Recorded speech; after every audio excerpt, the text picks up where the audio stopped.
Es el primer acuerdo que tenemos formal como ministro del Interior. Había tenido reuniones con el presidente, pero nunca la formalidad de un acuerdo con el señor subsecretario. O sea que reviste una situación especial.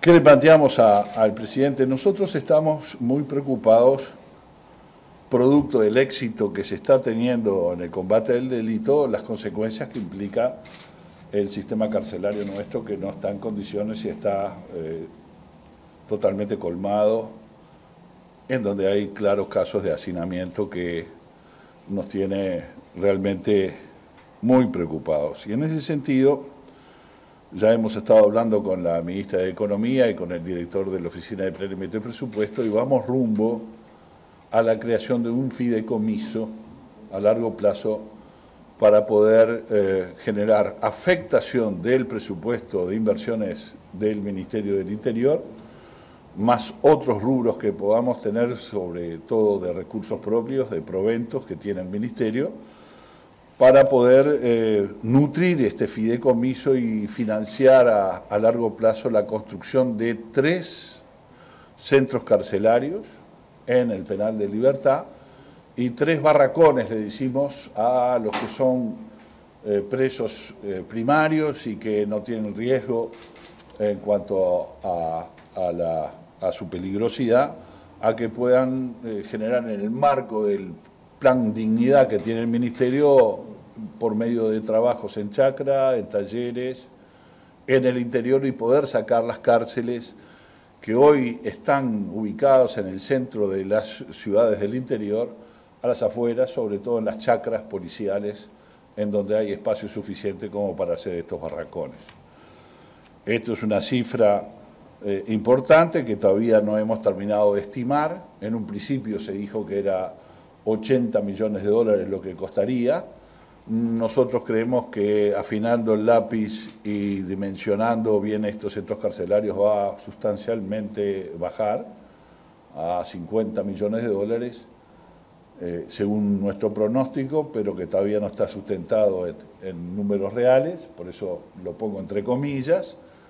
Me parece que las dimensiones que se hicieron en primera instancia y los costos estaban exagerados, y por lo tanto podemos afinar el lápiz sustancialmente mejor, como para que cuidemos la plata de los uruguayos y gastemos realmente lo que es necesario.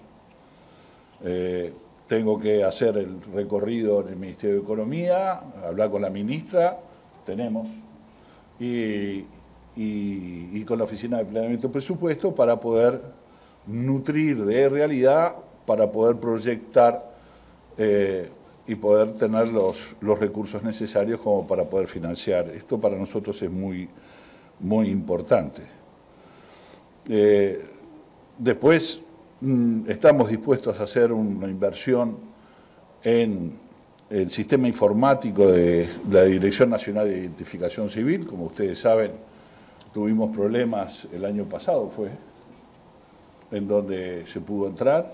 Entonces, por lo tanto, tenemos que hacer una inversión en hardware, o sea, en aparatos, y en software, como para estar realmente blindados.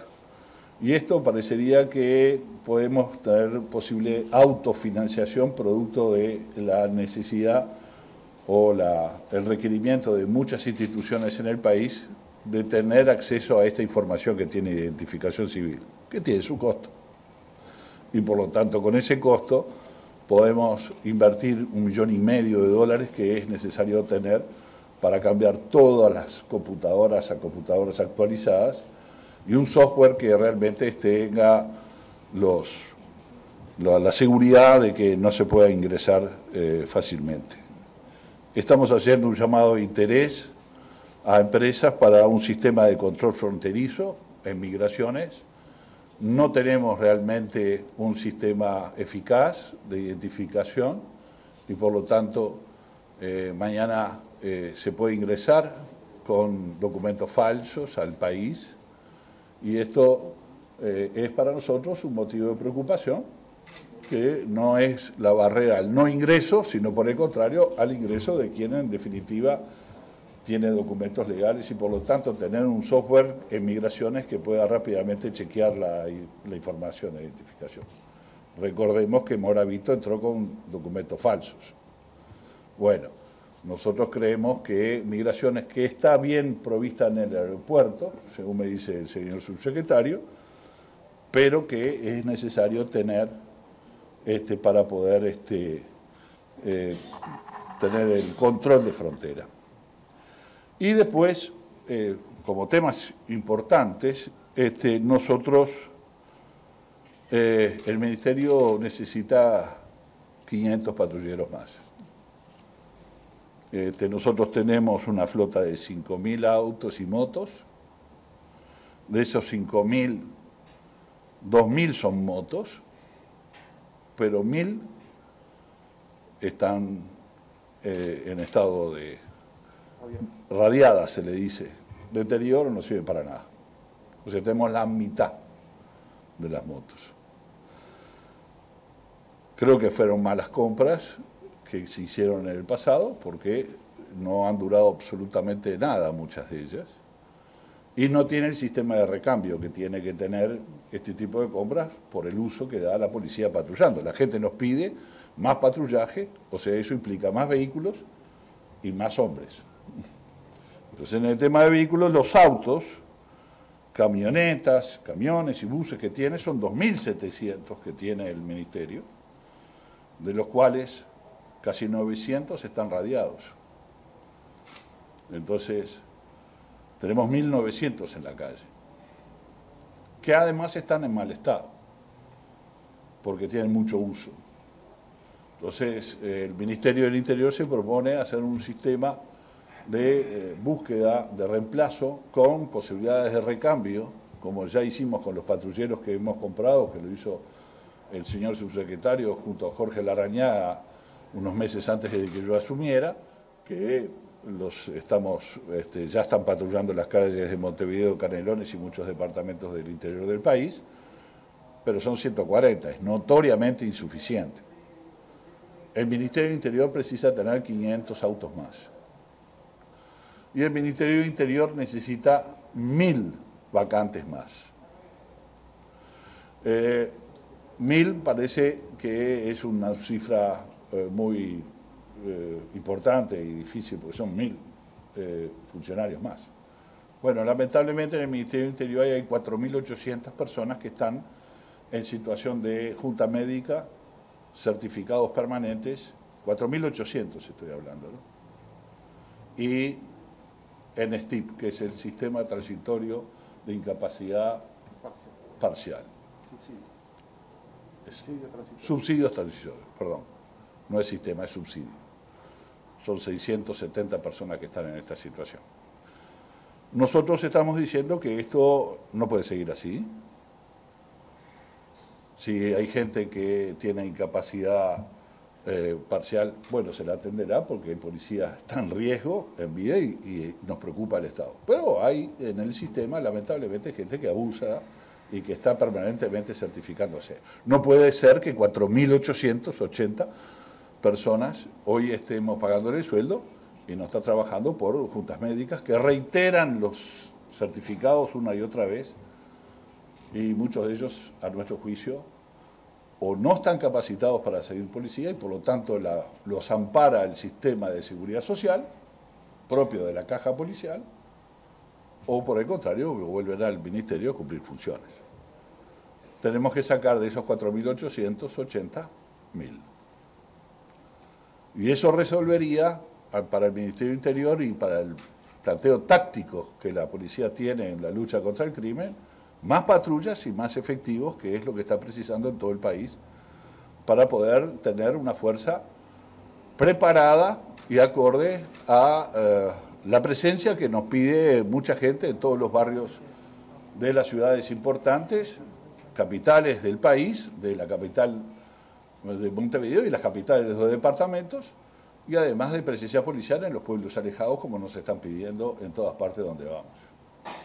Ustedes saben que el Ministerio del Interior ha apostado a privilegiar, fortalecer, respaldar la presencia de la comisaría de barrio y de villas y de pueblos del interior, pero eso se hace en función de tener la posibilidad de llenarla de agentes, porque podemos pintar una comisaría, pero si no tenemos efectivos para que puedan atender, pasa lo que pasó hace algún par de años, en donde se cerraba el fin de semana una comisaría y se abría el lunes, como si fuera un comercio. Nosotros, la policía tiene que estar 24 horas presente los 7 días de la semana. Y por lo tanto eso implica tener más presencia policial y vacantes. En ese sentido estamos trabajando, le dijimos al presidente y creemos que a fin de año podemos tener la posibilidad de demostrar, a ver si en nuestra gestión, que es lo que nos tenemos que ocupar nosotros, no tanto de hablar de los episodios que todos los días ocurre, sino generar estas herramientas que precisa la policía para generar el combate contra la delincuencia, llegar a fin de año, en estos 6 meses que viene, gestionando el Ministerio de modo tal de poder reunir esos 500 autos, que no creo que lleguemos, ya me adelanto.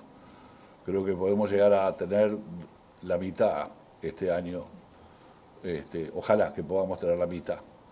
Pero sí las 1000 vacantes que lamentablemente en el Ministerio tenemos esa enorme cantidad de funcionarios, en su mayoría ejecutivos, que hoy no los tenemos en las comisarías ni en las jefaturas, ni en la calle, ni en los patrulleros.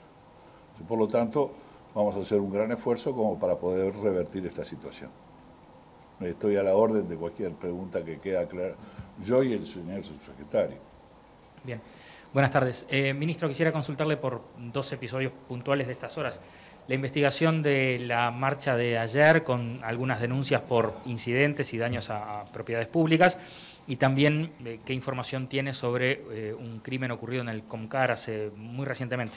Gracias. Sí, esto es un poco ajeno a la reunión que tuve con el presidente, pero con muchísimo gusto le contestamos. La investigación de los sucesos de ayer, que para nosotros son de preocupación, se llevan adelante por la fiscal. Hay filmaciones, hay una investigación que está en curso, así que no podemos adelantar mucho más que esto. Hubo daños y esto es un artículo en la LUC que justamente penaliza a gente que daña edificios y propiedades del Estado y por lo tanto va a tener que aplicarse estos artículos porque no vamos a permitir que rompan edificios, que se manifiesten, sí, que hagan la protesta que tengan que hacer, los paros que está dentro de la ley. Romper, no. Por lo tanto, se va a actuar con todo el peso de la ley y eso lo determinará la fiscal que está llevando a cabo la investigación. En el caso lamentamos el suceso que sí sucedió hoy, esta mañana, la gente de la dirección y nuestro asesor en materia penal del Instituto Nacional de Rehabilitación estuvo presente, lamentablemente cuando llegó había fallecido, con varios cortes. Se está haciendo una investigación dentro del penal. La situación del penal es la que provoca esto, ¿no? Por eso la necesidad del fideicomiso y por eso la necesidad de construir cárceles en mejores condiciones que las que tenemos. Esto sucedió en el pabellón número 3, que es otro en el Comcar, son los 3 más complicados, el 10, el 11 y el 3, que realmente son inhumanos. Es una vergüenza que tengamos eso. Pero nosotros no tenemos el dinero suficiente en el presupuesto y tenemos que con imaginación buscar los recursos para que esto que nos da vergüenza tener lo podamos cambiar rápidamente y eso es construyendo más cárceles en mejores condiciones. Este asesinato es terrible, pero uno lo podía percibir en función de las condiciones que tienen los presos ahí adentro porque no son capaces de rehabilitarse en esas condiciones. Y por lo tanto es una deuda que hace muchos años no se ha hecho nada en este lugar, muchos años. Entonces, yo entiendo la situación que se puede estar pasando en estos momentos, pero esto no empezó hoy ni ayer. Hace muchos años que se hizo una mala inversión en el Comcar, en el módulo 10 y 11, está totalmente destrozado, no hay elementos de seguridad y por lo tanto de noche no hay control adentro. Entonces, por lo tanto, nosotros estamos mirando esto con urgencia, por eso la necesidad del fideicomiso y rápidamente buscar una solución de fondo. La solución de fondo es hacer estos 3 centros penitenciarios que son carcelarios, pero con una labor de educación y de trabajo, porque el trabajo es lo único que realmente rehabilita a la gente aprendiendo oficios y estudiando para ser mejores a la hora de tener que salir y cumplir con su pena, poder tener destrezas que lo puedan ayudar a no tener que delinquir nuevamente. Solicitamos a los señores periodistas que por favor, antes de formular la pregunta, se identifiquen y mencionen el medio que representan. Muchas gracias. ¿Qué tal? Año Rodríguez de Subrayado Canal 10. Para profundizar un poco en el anuncio sobre los nuevos módulos o centros en el penal de libertad, ¿cuántos cupos se procura ampliar? Y dentro de esta misma pregunta, dado que bueno, se ha hablado del aumento de cantidad de personas procesadas y que van a prisión, ¿qué horizonte tiene el gobierno marcado en cuanto al aumento de plazas para que no haya una saturación del sistema más de lo que ya actualmente tiene?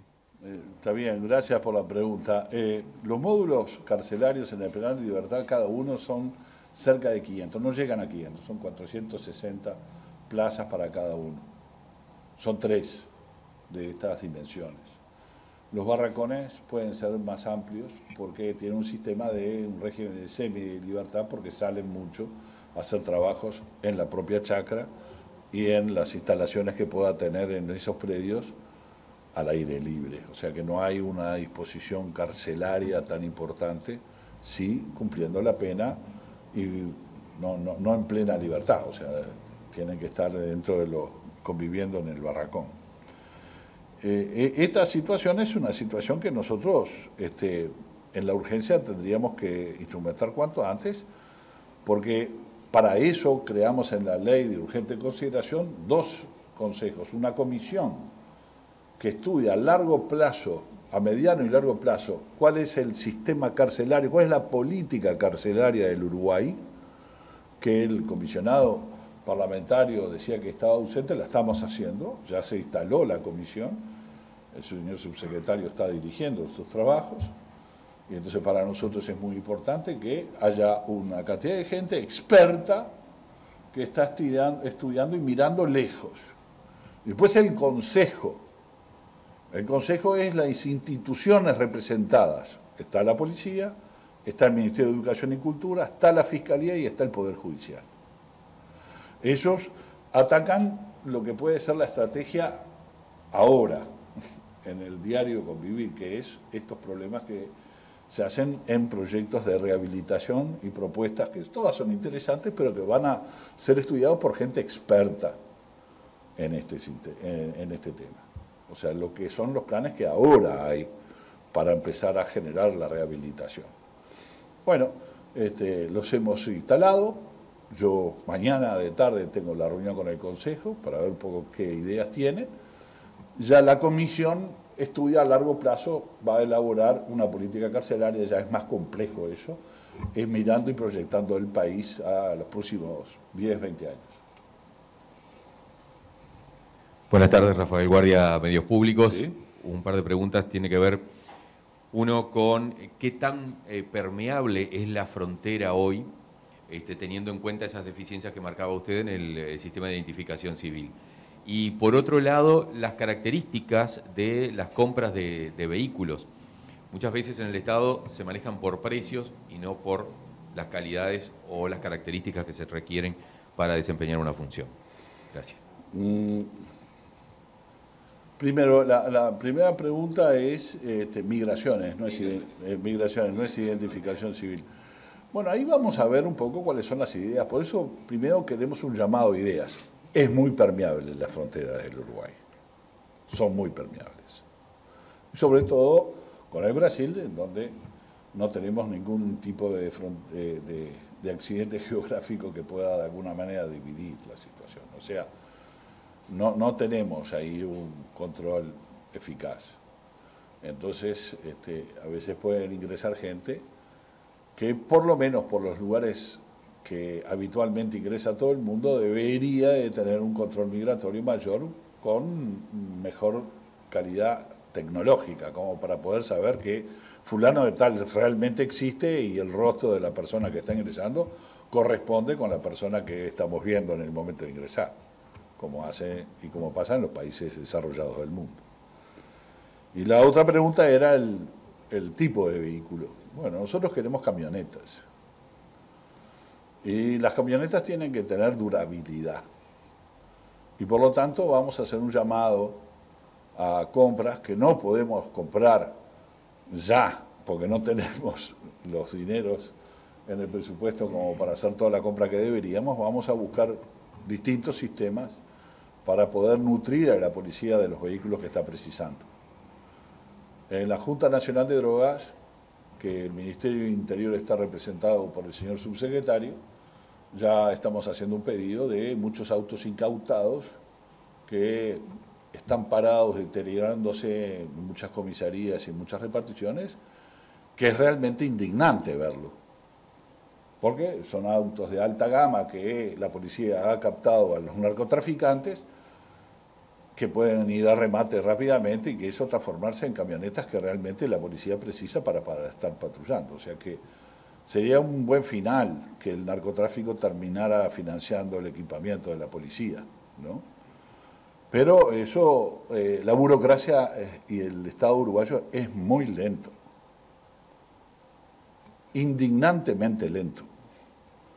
Y por lo tanto tenemos que ir sorteando vallas, muros, para poder tener lo que se incauta, que a veces está en manos del Poder Judicial y a veces está en desconocimiento de lo que se tiene, para poder tener la posibilidad de tener una alternativa rápida, que no es por medio de una licitación, sino por incautación que la misma policía, en su éxito en la lucha contra el narcotráfico, le corresponde. Entonces ahí estamos hablando de la Junta Nacional de Drogas para poder tener una cantidad de camionetas que quizás no sean de la misma marca, pero son las que incautamos y podamos tener rápidamente los móviles necesarios como para poder estar patrullando la ciudad y la campaña. ¿Estamos? Ah, perdón. Una más. Sí. Ahí está. Bien, ahí está. Caraballo, de Ciudad, no sé si se escucha bien ahí. Bueno, Sí, se escucha perfecto. Son varias las iniciativas que le presentó al presidente de la calle Pou. Todas tienen el visto bueno, eso consultado por un lado, y lo otro sobre el fideicomiso para combatir el hacinamiento carcelario. Usted dijo hay que hacerlo a la brevedad, pero ¿maneja el Ministerio del Interior un tiempo concreto, ya que es una realidad urgente, no? Sí, el fideicomiso nosotros necesitamos un artículo en la rendición de cuentas, es por ley, no lo podemos crear nosotros solamente por nuestra voluntad. O sea, tenemos que ir al Parlamento. Yo lo anuncié cuando fui a la Cámara de Diputados. Y ayer que estuve reunido con la bancada del Partido Nacional, con la bancada de la coalición, que estuve reunido, también anuncié que teníamos esta reunión y que iba a tener esta conversación con el presidente.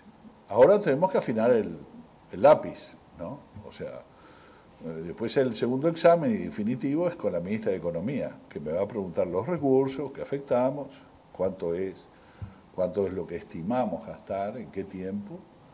Bueno, ahí tenemos que ir ya con nuestros directores y contadores a tener ese examen para poder aprobar, de modo tal de poder ir al Parlamento sustentados, respaldados, con seriedad. No tuvimos mucho tiempo como para estudiarlo. No olviden que yo hace 2 meses que estoy, si bien ya se estaba hablando de la posibilidad de hacer esta inversión, no se había imaginado que podía ser a largo plazo y mediante un fideicomiso, que eso es un poco quizás el aprendizaje que pude haber tenido de mi experiencia anterior en el Ministerio de Transporte y Obras Públicas. Entonces vamos caminando por ahí. Ahora tenemos que demostrar que es viable económicamente y tenemos una serie de recursos y de estimaciones que a nuestro juicio son viables, pero tenemos que convencer a quienes saben mucho más que nosotros y dirigen también la economía de nuestro país. Las autoridades reciben las últimas 2 preguntas para esta conferencia. Mucho gusto. Gracias. Buenas tardes, Ken Parks de Bloomberg News. Ministro, ¿el fideicomiso carcelario se va a estructurar como un fideicomiso financiero para fondearse de AFAP y otros inversores o están pensando en otras fuentes de financiamiento? Gracias. Sí, en los fideicomisos, cuando uno los garantiza con los recursos que va afectando, pueden ser las AFAP, puede ser el propio AFISA, el Banco República, o puede ser sectores privados que puedan invertir o generar sus ganancias financieras producto de que nos adelantan la plata. Eso está abierto. Está en la Corporación Nacional para el Desarrollo y por lo tanto tenemos que ir a hablar allá, que es la credibilidad que pueda tener ese fideicomiso será en función de lo que nosotros estemos diciendo, cómo lo vamos a nutrir. Y ahí aparecerá los interesados en adelantar una plata para que nosotros podamos construir con urgencia estas cárceles ahora. Sí. Buenas tardes, Matías Garro de Radio Universal. Ministro, hace unos días atrás usted se refirió al tema del aumento sostenido de denuncias de personas desaparecidas, incluso recibió a un grupo de familiares. Justamente los familiares, dentro de los cuestionamientos que se hacen, mencionan lo que decía usted, lo permeables que son las fronteras. Mi pregunta va apuntada a eso. Lo que va en el tiempo que hace que está en la cartera, ¿podría estar vinculado este tema, el aumento de denuncias de personas desaparecidas, con lo permeables que son las fronteras? Muchas gracias. Sin ninguna duda, sin ninguna duda. Pero la reunión que tuvimos con los familiares es realmente impresionante ver, porque hay casos en donde hace muchos años no tiene ninguna respuesta. Y la verdad es que uno se pone en el lugar de esa gente que pide por un hijo, por un padre, por un hermano y no saber qué pasó, que es un tema recurrente de hace mucho tiempo en el Uruguay, pero estos son casos nuevos que hace 4 o 5 años han pasado, algunos hace meses, y estamos tratando de diseñar una mejor calidad de respuesta a los familiares.